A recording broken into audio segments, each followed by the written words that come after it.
SSC পরীক্ষায় অংশগ্রহণকারী পরীক্ষার্থী এই তানভীর আহমদের চিকিৎসা থেমে গিয়েছে। আজকে আছি বাহুবল উপজেলার ২ নং পুটিজুড়ি ইউনিয়নের যাদবপুর গ্রামে। এই যাদবপুর গ্রামের মোহাম্মদ তানভীর হোসেনের একটি মানবিক আবেদন নিয়ে আপনাদের সামনে উপস্থিত হয়েছি। এই জন্মগত হৃদরোগে ভুক্তভোগী তানভীর আহমদ সিলেটের চিকিৎসকরা রেফার করেছেন ঢাকায়, কিন্তু ঢাকায় যাওয়ার পরও সমাধান হয়নি তানভীরের জন্মগত এই হৃদরোগের। চিকিৎসকরা বলেছেন ৩ লক্ষাধিক টাকার প্রয়োজন, কিন্তু টাকার কারণেই এসএসসি পরীক্ষায় অংশগ্রহণকারী পরীক্ষার্থী এই তানভীর আহমদের চিকিৎসা থেমে গিয়েছে। যদি কোনো সুহৃদয়বান ব্যক্তিত্ব এই এসএসসি পরীক্ষায় অংশগ্রহণকারী এবং জন্মগত এই হৃদরোগে ভুক্তভোগী তানভীর আহমদকে মানবিকভাবে সহযোগিতা করতে চান, ভিডিওর স্ক্রিনে তার বিকাশ নাম্বার দিয়ে দিব ইনশাআল্লাহ। বিগত কয়েক মাস ধরে আমার বুকের মাঝে কিছু ব্যথা ব্যথা করে, তবে আমি ডাক্তারের পরামর্শ যখন নিই তখন তারা বলে, ডাক্তারের পরামর্শ অনুযায়ী বলে তারা আমার জন্মগত হৃদরোগ। তবে আমি সিলেট হসপিটালে ভর্তি হই, তারপর তারা সিলেট চিকিৎসা নাই কইয়া তারা আমার ঢাকা রেফার করছে। তখন আমি ঢাকা গেছি, ঢাকা যাওয়ার পর তারা বলছে অনেকগুলো টাকা লাগবো, 3 লাখের মতো লাগবো।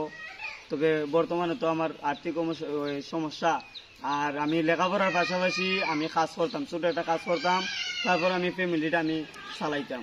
বর্তমানে মনে করেন আমার টাকার কারণে, আর্থিক সমস্যার কারণে আমার চিকিৎসাটা স্থগিত আছে। কিন্তু বর্তমানে আমার অবস্থা তেমন একটা ভালো নয়। আপনারা যারা যদি একটু সহযোগিতা করেন তাহলে মনে করেন আমার চিকিৎসার টাকাটা মনে করেন একটু ম্যানেজ হইতো। আর স্ক্রিনে আমার বিকাশ নাম্বার দেওয়া থাকবো, আপনারা যোগাযোগ করতে পারেন। ওকে, আসসালামু আলাইকুম।